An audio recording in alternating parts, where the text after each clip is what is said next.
এরকম একটা বাবারে রাস্তায় তার ছেলেরা এসে ফেলতে গেছে শুধু পা পয়সে গেছে বলে।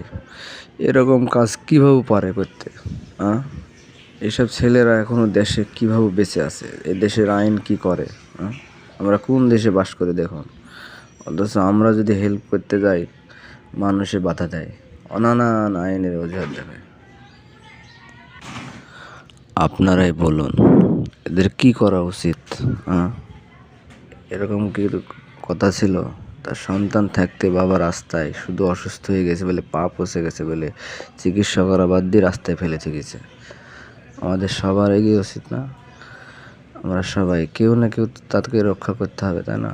আল্লাহ তাআলা কাউকে ছাড় দেয় কিনা ছেড়ে দেয় না। ভিডিওটা ভালো লাগলে সবাই শেয়ার করে দেবেন, সাবস্ক্রাইব করবেন প্লিজ। আসুন সবাই প্রতিবাদ করি।